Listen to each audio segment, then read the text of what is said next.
Hello दोस्तों। कई बार आपने देखा होगा कि आप बाय या सेल का ऑर्डर लगाते हो और ऑर्डर लगता नहीं है, पर ऐसा होता क्यों है? आज इस बारे में मैं आपको बताता हूँ। जैसे अभी ये चल रहा है 261 का रेट। आपको पता होगा कि जब भी बाय और सेल लगाते हैं आप, तो बाय हमेशा हाई दिखाता है और सेल हमेशा लो दिखाता है। ऐसा होता क्यों है? चलिए इसके बारे में ही बात करते हैं। देखिए, बाय जब आप करने जाते हैं, सपोज़ आपके आप हाथ में 5 रुपये है, मैं खाली करेंसी की बात करता हूँ, सामने वाले के पास भी 5 रुपये ही है, ठीक है। अब आपके सामने वाले के पास 5 रुपये हैं। आप उससे कह रहे हो कि मुझे 5 रुपये खरीदने हैं। तो वो आपको 5 रुपये के 5 रुपये के भाव में तो देगा नहीं, वो कहेगा भाई मुझे क्या फ़ायदा। तो आपको कहेगा 6 रुपये में ले या फिर 7 रुपये में ले। और वही अगर आपको कहे कि हाँ भाई मुझे 5 रुपये खरीदने हैं, तो आप अपना प्रॉफिट देखोगे, पर वो कहेगा नहीं, मुझे जितने कम में मिले उतना बेटर है। तो यही वो हिसाब किताब है। यहाँ पे जैसे 260 है, तो बाय के टाइम जो बाय के टाइम है, आप अगर बाय करना चाह रहे हो तो सामने वाला ये कहेगा कि नहीं, जो रेट चल रहा है उससे मैं थोड़ा ज़्यादा तुम्हें दूंगा। तो उस कंडीशन में आप क्या करते हो कि खुद का ऑर्डर लगाते हो। जैसे यहाँ पे 260 को काट के 259, कि भाई नहीं 259 तक आएगा तो मैं ख़रीद लूँगा। और अक्सर होता भी है कि 259 तक आ जाता है, छोटा मोटा ऊपर नीचे चलता रहता है। और जब सेल की बारी आती है, तो सेल में भी आप यही सोचते हो कि हाँ भी नहीं, मैं सेल जो है 260 है, तो मैं 265 तक का सेल लगा दूंगा। पर अक्सर आपका ना सेल का ऑर्डर लगता नहीं है, बाय का कभी कभार लग भी जाता है। ऐसा क्यों होता है? देखिए, जब आप अपना ऑर्डर प्लेस करते हो, तो यहाँ पे ऑर्डर डिटेल में यहाँ पे डिटेल आती है कि भाई किसने क्या क्या रेट लगा रखा है और ट्रेड क्या चल रहा है इसका। तो उस कंडीशन पे क्या होता है, देखिए, जो बड़े इन्वेस्टर होते हैं ना, वो छोटे इन्वेस्टरों के साथ थोड़ी गेम खेलते हैं। थोड़ा सा इसमें मैनिपुलेशन चलती है, तो उस चीज़ को ध्यान में रखना पड़ता है। अगर आप पहले से ऑर्डर लगा के बैठे हैं, इसका मतलब ये है कि आप सामने वाले को बता रहे हैं कि मेरी इतनी कैपेसिटी है, मैं इतने में ख़रीद सकता हूँ और इतने में ही बेच सकता हूँ।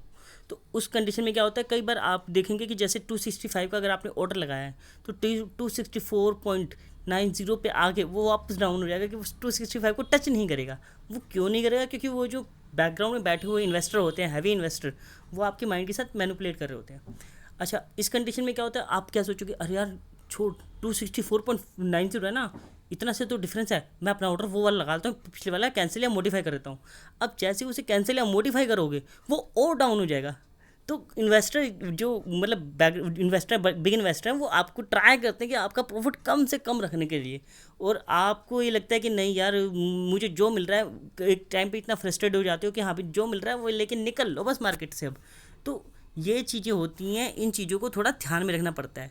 तो इसलिए पहली बात तो मैं मतलब वैसे लोग लगाते लिमिट ऑर्डर, और जैसे लिमिट ऑर्डर भी लगाते हैं आप, तो इन्वेस्टर को पता होता है कि किसने कितने लिमिट ऑर्डर लगा रखे हैं। तो लिमिट ऑर्डर के हिसाब से क्या होता है, फिर वहाँ तक डाउन आके उसके बाद जो है आपको जितना लॉस हुआ सो हुआ, उसके बाद फिर वो अपना मार्केट वैसे ही बराबर रहती है।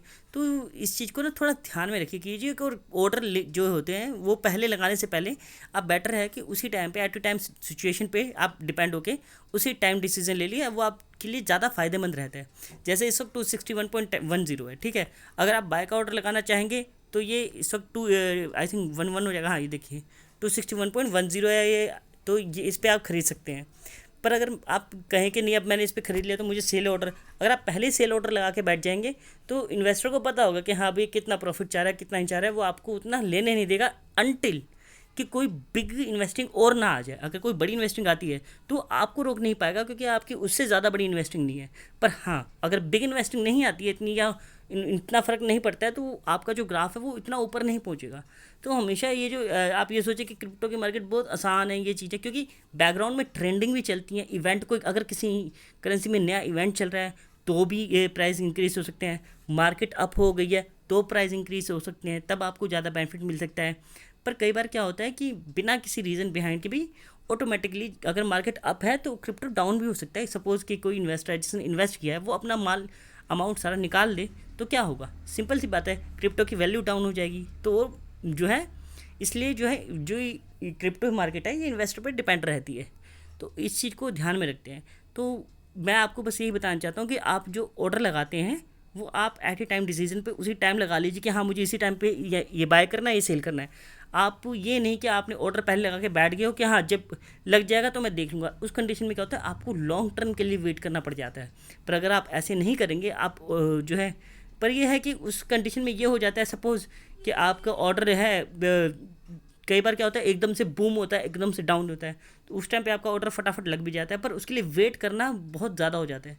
पर वो है कि वो एक इन्वेस्टमेंट पर्पस से हो गया। अगर आप बिजनेस पर्पस से देखते हैं तो मैं कहूँगा कि आप उस ऑर्डर को एट ए टाइम देखें, उसी टाइम लगा दें, जिस टाइम पे जो प्राइस है उसी टाइम पे लगा के बाय और सेल करके अपना जो है प्रॉफिट निकाल सकते हैं।